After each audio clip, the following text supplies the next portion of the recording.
खुशामदीद नाजरीन, ईटीवी भारत की उर्दू नशरियात में आपका खैर मकदम है। इस वक्त हमारे साथ मौजूद हैं जमात इस्लामी हिंद के नायब अमीर सलीम इंजीनियर साहब।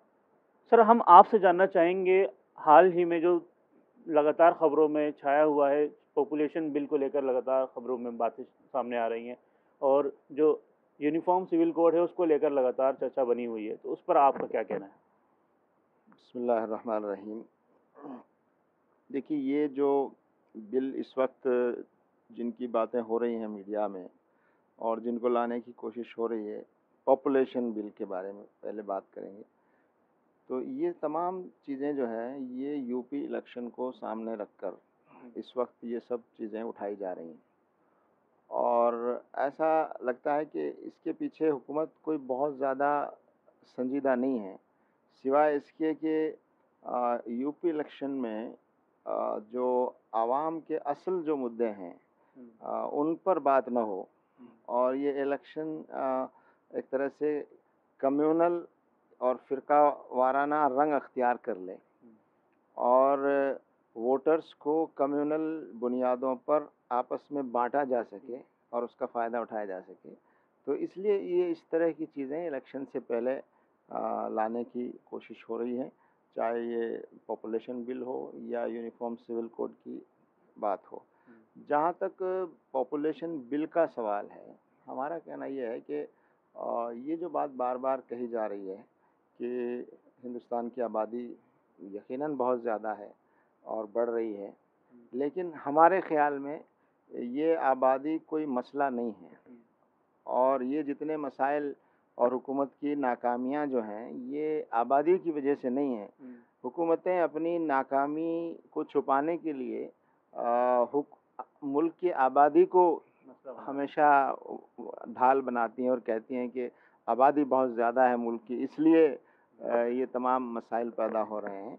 जबकि हम ये समझते हैं कि इस मुल्क में अब 138 करोड़ की आबादी, इसका एक-एक फ़र्द जो है, वो हमारे लिए एक बहुत कीमती सरमाया है, एक एसेट है।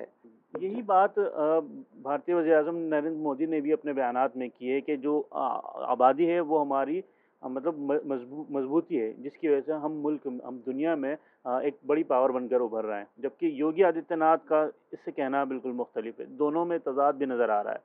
देखिए, ये इस आबादी के मसले को और इस बिल को एक तरह से ये बताने की कोशिश की जा रही है और इसको एक फ़िरका वाराना रंग देने की कोशिश हो रही है कि इस मुल्क की आबादी के बढ़ने में सबसे बड़ा रोल मुसलमानों का है, जो बहुत बड़ा झूठ है। और इस बात को उठाकर वो इस झूठ को फैलाकर वो समझते हैं कि वोटर्स को हिंदू और मुसलमान मज़हब की बुनियाद पर बाँट दिया जाए और मुसलमानों के ख़िलाफ़ एक किस्म का नफ़रत का माहौल पैदा हो और उसका फ़ायदा इलेक्शन में उठाएँ। अगर आप ये बिल लाते भी हैं, तो इसका जो असर है वो सिर्फ़ मुसलमानों पे नहीं पड़ेगा, बल्कि इसका असर पूरे हिंदुस्तान पर पड़ेगा, सारी कम्युनिटीज़ पर पड़ेगा।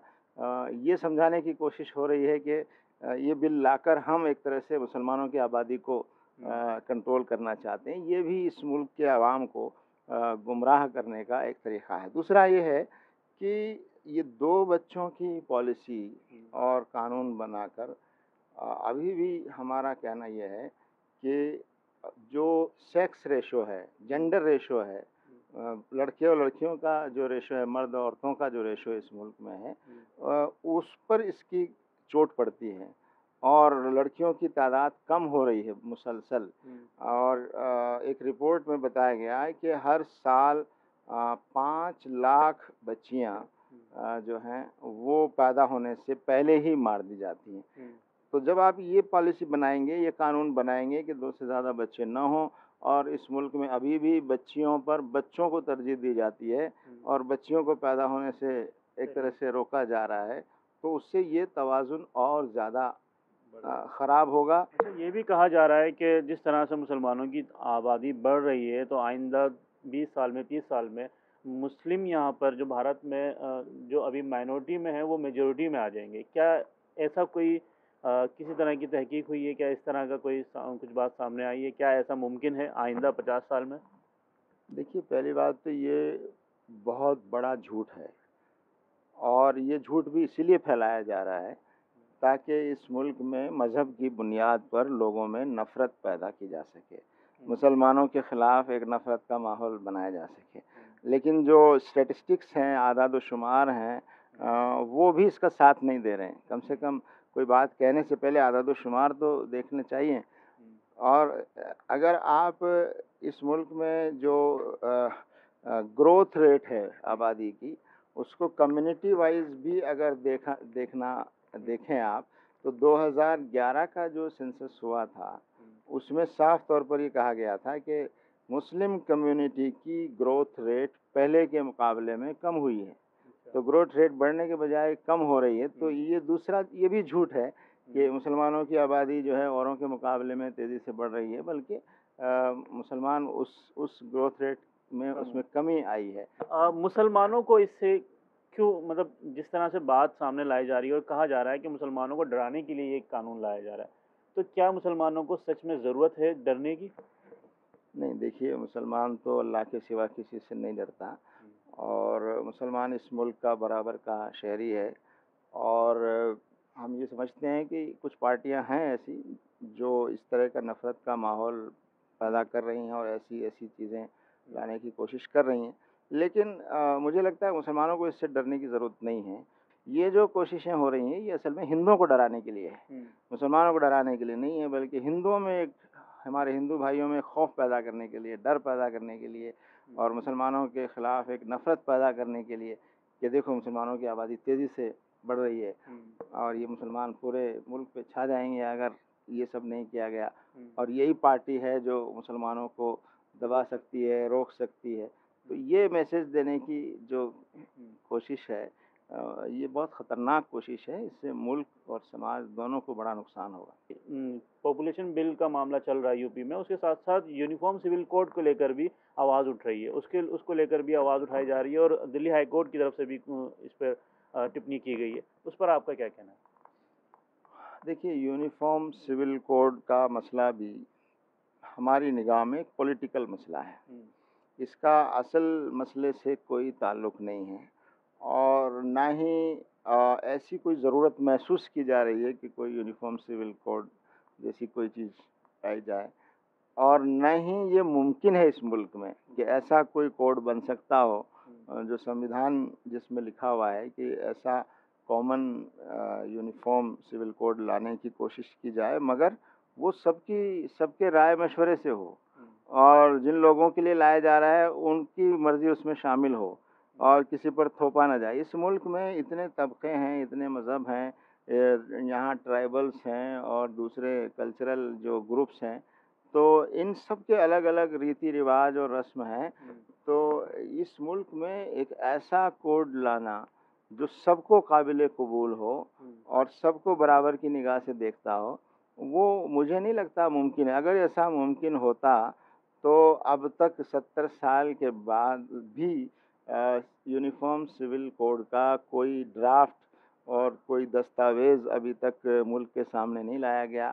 और जिस पार्टी की इस वक्त मरकज़ में हुकूमत है, यूपी में हुकूमत है, वो पार्टी मरकज़ में भी पहले हुकूमत में रह चुकी है। तो ये मसले सिर्फ़ इलेक्शन के वक्त उठाने के लिए, माहौल को चार्ज करने के लिए और एक कम्युनल बुनियादों पर माशरे को बाँटने के लिए और उसका इलेक्शन में फ़ायदा उठाने के लिए ये मसले उठाए जाते हैं। कानून यहाँ पर यूनिफ़ॉर्म सिविल कोड लागू हो जाता है तो क्या मुसलमानों को नुकसान होगा और क्या उनके लिए बेहतर होगा? नहीं, देखिए, हिंदुस्तान में जो दस्तूर है हमारा, कॉन्स्टिट्यूशन है, वो दुनिया के तमाम दूसरे कॉन्स्टिट्यूशन से बिल्कुल अलग है। और आज़ादी के बाद जब ये मुल्क बना, तो इस मुल्क को चलाने के लिए किस तरह का एक दस्तूर चाहिए और किस तरह का अरेंजमेंट इस मुल्क में होना चाहिए, उस पर गौर किया गया और ये संविधान उसी को बुनियाद बनाकर बनाया गया कि जिसमें सबको बराबरी मिले, सबको इंसाफ मिले और सबको अपने मज़हब पर अमल की आज़ादी हो, अपनी पसंद का मज़हब अख्तियार करें और सबको इंसाफ मिले। तो ये जो वैल्यूज़ हैं, ये इस दस्तूर में रखी गई हैं। तो इसलिए यहाँ कोई भी चीज़ जो है, चूँकि यहाँ सिर्फ़ एक मज़हब के लोग नहीं रहते, यहाँ सिर्फ़ एक तबके के लोग नहीं रहते, यहाँ इतने सारे तबक़ात हैं, इतने सारे मज़ाहिब हैं, तो उन सबको सैटिस्फ़ाई करने के लिए ये संविधान में जो प्रोविज़न है, वो प्रोविज़न ही सूट करता है। ये थे सलीम इंजीनियर साहब, जिनका साफ कहना था कि कुल मिलाकर जिस तरह से जो बिल लाए जा रहे हैं वो यूपी के इलेक्शन को देखते हुए उसके मद्देनज़र ही लाए जा रहे हैं, ताकि जिस तरह से वो सियासत करते हैं उस सियासत को उसको तक़वियत मिले, और जो बांटने का काम वो अक्सर करते रहते हैं वो इन बिलों के ज़रिए वो करना चाहते हैं। अब देखना होगा कि जो यूपी गवर्नमेंट लगातार इस बात को कह रही है कि पॉपुलेशन बिल लाया जाएगा, तो वो कितना कारआमद साबित होता है। ईटीवी भारत के लिए दिल्ली से मोहम्मद राहिम।